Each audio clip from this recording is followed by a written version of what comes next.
Sa planetang Blue Star, isang lugar na puno ng pag-asa, nagsimula ang Transference Disaster, isang trahedyang nagwasak sa katahimikan ng mundo.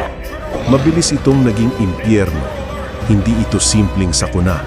Sa loob ng ilang oras, lumusob ang mga halimaw na tila galing sa ibang dimensyon.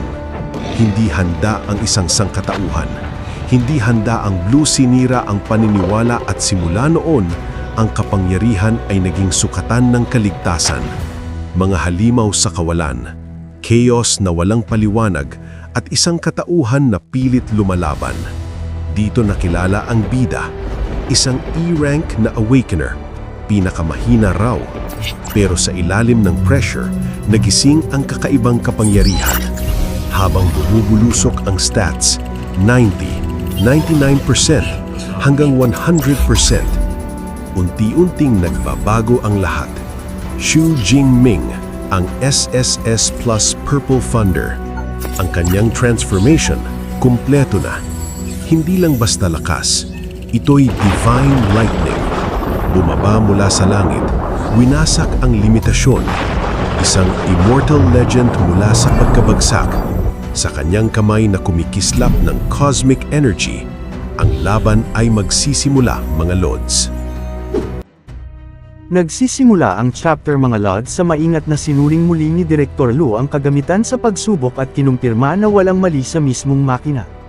Ang nagising na kakayahan ni Xu Jingming ay muling nag-evolve at napagtanto na ang mutasayon ay malamang na nangyari noong misyon ng field training noong nakaraang taon.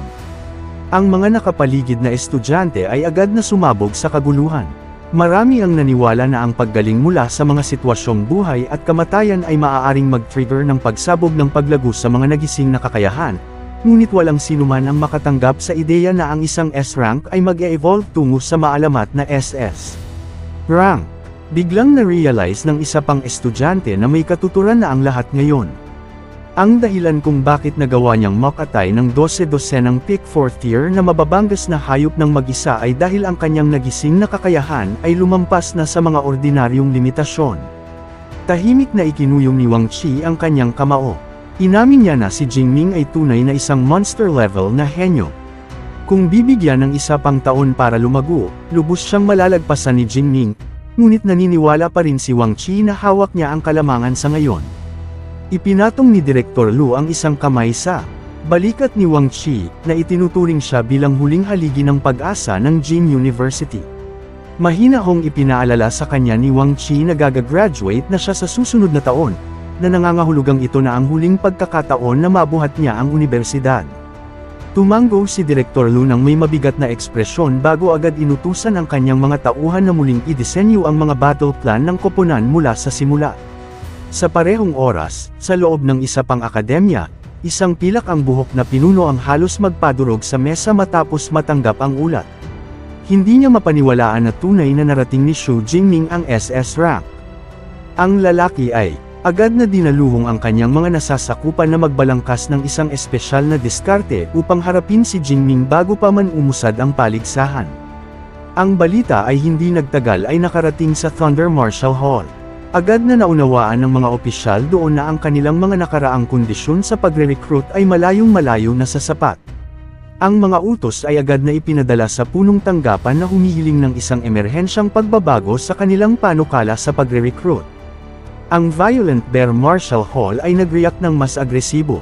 Direktang idineklara ng kanilang komandante na kahit anong presyo ang kailangan nilang bayaran, si Xu Jingming ay tiyak na dapat maging bahagi ng kanilang paksayon.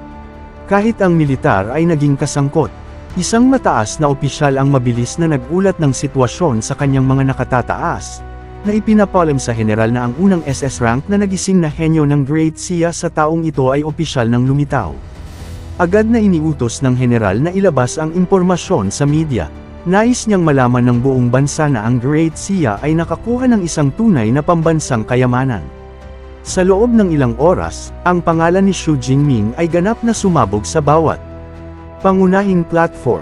Binalot ng mga ulo ng balita ang internet. Ang bawat artikulo ay may pagmamalaking nagpahayag na ang isang bagong gintong panahon para sa Great Xia ay nagsimula na. Malayo sa loob ng isang tahimik na tradisyonal na silid, Mahinahong naglaro ng chess si Counselor Wang Jun kasama si Liu Yushan habang ang isang babaeng katulong ay nagmamadaling pumasok na may dalang urgenteng balita. Iniulat niya na si Xu Jingming ay agad na umakyat sa tuktok ng bawat trending search ranking na nagdulot ng malaking kaguluhan sa publiko. Sa parehong oras, ang mga dayuhang paksayon ay tila sadyang pinalalakas ang atensyon sa pag-asang makalikha ng panganib sa paligid ni Jingming. Nagtanong ang katulong kung dapat ba nilang pigilan ang pagkabaliw ng media bago pa man mawalan ng kontrol ang sitwasyon. Ngumisi lamang si Wang Jun nang may lubos na paghamak.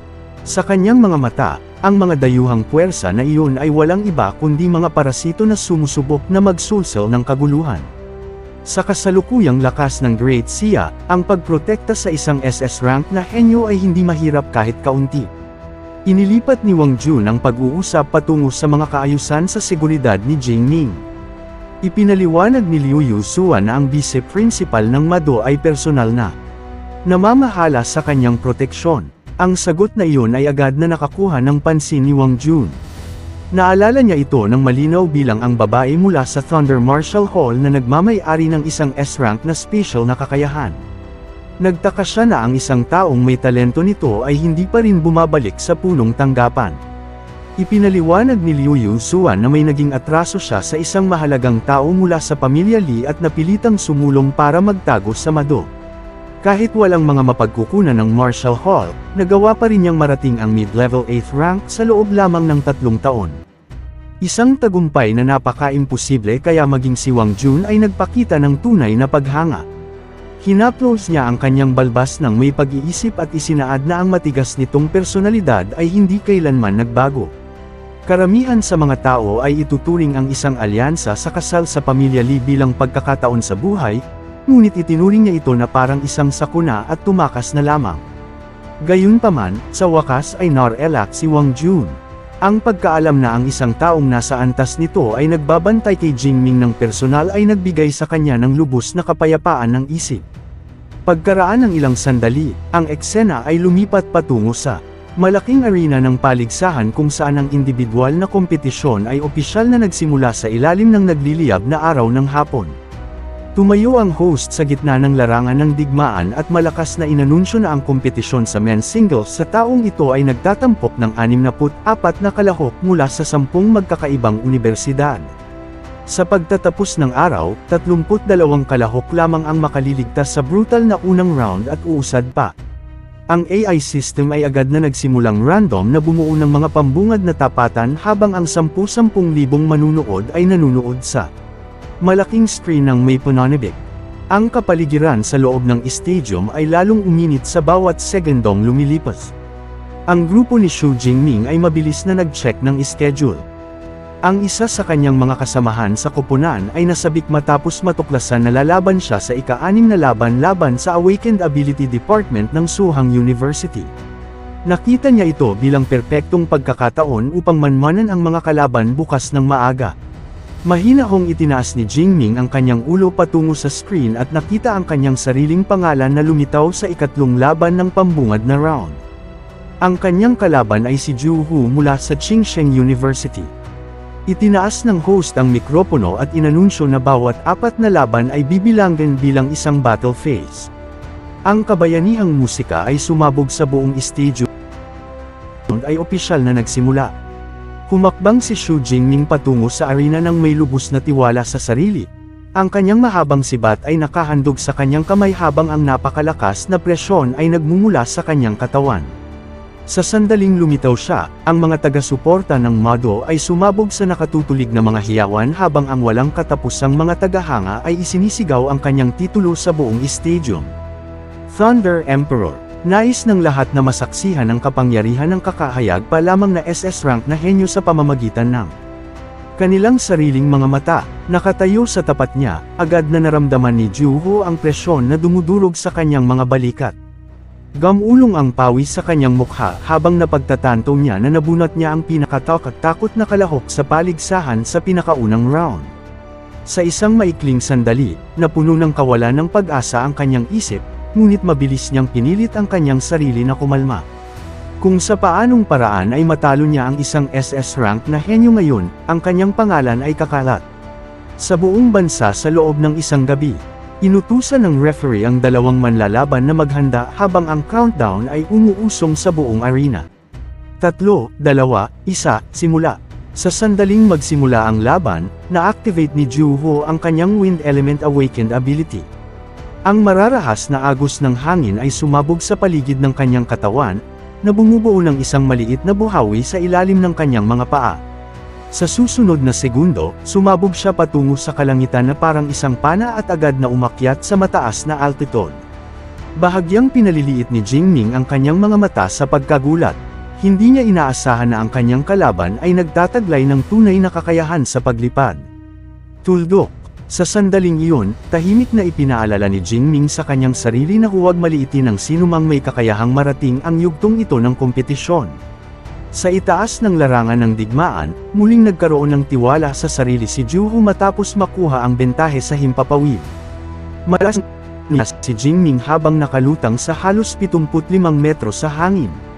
Hanggat pinananatili niya ang distansya at tinitipid ang kanyang enerhiya, naniniwala siya na ang mga atake ni Jingming ay hindi kailanman makararating sa kanya. Nang walang pag-aatubili, inilunsad ni Juho ang unang offense iba, Windblade Slash. Itinungon niya ang kanyang bisig pababa at nagpakawala ng walang katapusang matatalas na talam ng siksik na hangin. Ang mga atake ay palm unit sa hangin na parang nakamamatay na mga bagyo at umulan patungo kay Jingming sa nakatatakot na bilis. Agad na kumilos si Jingming. Ang kanyang figure ay kumislap sa buong larangan ng digmaan habang ang mga wind blade naman ay sumasabog sa sahig ng arena sa likod niya, na humuhukay ng malalalim na bitik sa bato at nagpapatalsik ng alikabok kahit saan. Kahit na patuloy na umiilag, mabilis na sinuri ni Jingming ang sitwasyon. Ang kanyang kasalukuyang taas ng talon ay umaabot lamang sa mga 32 habang si Juho naman ay nagpapanatili ng altitude sa itaas ng 70 metro. Sa ganoong distansya, kahit ang pagbato ng kanyang lightning spear ng direkta ay gagawing lubhang mahirap ang paglanding ng isang tumpak na tama. Samantala, patuloy na binubulabog ni Juho ang arena mula sa itaas nang hindi binibigyan si Jingming ng kahit isang sandali upang huminga. Habang tumatakbo si Jingming sa larangan ng digmaan, isang kaisipan ang pumasok sa kanyang isip. Kung mayroon lamang siyang kakayahan sa grabidad na kayang hilahin ang kanyang kalaban pabalik sa ibaba, ang laban na ito ay matatapos kaagad. Ang mga manunood ay mabilis na nagsimulang mag-usap tungkol sa sitwasyon sa kanilang mga sarili. Ang ilan ay naramdaman na ang diskarte ni Juho ay walang kapantay na kapal ng mukha dahil esensyal niyang pinatatagal ang oras mula sa langit hanggang sa ang arena barrier ay tuluyang lumiliit pagkatapos ng 20 minuto. Ngunit ang iba naman ay umamin na ang taktika ay lubhang epektibo laban sa isang napakalakas na kalaban tulad ni Jingming. Sa kasamaang palad para kay Juho, si Xu Jingming ay walang interes na patagilan pa ang laban. Ang gintong kidlat ay biglang sumabog sa paligid ng palad ni Jingming nang may malakas na puwersa. Ang mararahas na agos ng kuryente ay kumaluskos, nang ligaw na tila ba pinupunit ang mismong hangin. Sa itaas ng larangan ng digmaan, patuloy si Juho sa pag-provoke sa kanya ng may kumpiyansa, kumbinsido na hindi kailanman mararating ni Jingming ang kanyang altitude. Dahan-daang itinaas ni Jingming ang kanyang ulo at malamig na ngumiti. Sa kanyang mga mata, ang paglipad ay walang anuman. Kahit ang mga fighter jet ay mapatalsik palabas ng langit sa pamamagitan ng kakatapos lang niyang ihanda na pakawalan. Pagkatapos, umatake si Jingming. Thunderstorm. Isang dambuhalang haligi ng gintong kidlat ang sumabog pataas sa kalangitan at agad na lumawak sa isang malaking sapot ng kuryente na bumalot sa buong larangan ng digmaan. Ang mararahas na agos ay dinaluhong ang kahit saan habang ang mismong arena ay nanginginig sa ilalim ng napakalakas na kapangyarihan. Ang mga manunood ay tumitig ng may lubos na katakutan. Walang makapaniwala na ang isang unang taong estudyante ay may kakayahang magpakawala ng ganoong dambuhalang malawakang pagkawasak. Bago pa man makapag-react si Juho, ang thunderstorm ay ganap na siyang nilamon. Ang walang katapusang mga kidlat ay paulit-ulit na hamampas sa kanyang katawan. Sa pagkaunawa na ang sitwasyon ay ganap ng lumampas sa kanyang kontrol, si Juho ay desperadong sumubok na lumipad ng mas mataas pa upang takasan ang radius ng atake, ngunit ang electric storm ay sinarhan ng bawat direksyon na parang isang hindi matatikasang kulungan. Ang ikalawang pagsabog ng nakasisilaw na kidlat ay sumabog mula sa kamay ni Jingming. Sa sandaling makita ito ni Juhu, napuno ng takot ang kanyang mga mata. Agad niyang napagtanto na ang kanyang mga depensa sa wind element ay walang silbi laban sa absolutong pagsupil ng Great Heavenly Divine Lightning. Lightning Spear. Ibinato ni Jingming ang sibat gamit ang lahat ng kanyang lakas. Ban nang na nag-react si Juhu at inactivate ang Wind God Barrier, na nagsisiksik ng mga patong ng hangin sa paligid ng kanyang sarili sa isang desperadong huling pagtatangka na harangan ang atake. Sa loob ng isang maikling segundo, ang Lightning Spear ay bumagal matapos bumangga sa barrier. Pagkatapos, ang depensa ay nagkapira-piraso na parang marupok na bubog. Ang sibat ay direktang pum-unit sa mga siksik na hangin na iyon at bumaon sa dibdib ni Juhu, na nagtapos sa laban sa pinakamalakas na paraan na posible habang ang buong stadium ay sumabog sa pagkagulat. At dito lang nagtatapos ang chapter na ito, mga lods. Huwag niyong kalimutang mag-like, mag-comment, at mag-subscribe sa YouTube channel natin, at mag-follow sa Facebook page. Salamat sa panunood. See you sa next recap. Kung nagustuhan mo ang mga video na ito ka-T-Recap, don't forget to leave a like and subscribe, at i-hit mo na rin ang notification bell para updated ka sa mga bago pa natin mga video. Salamat at maasim na araw!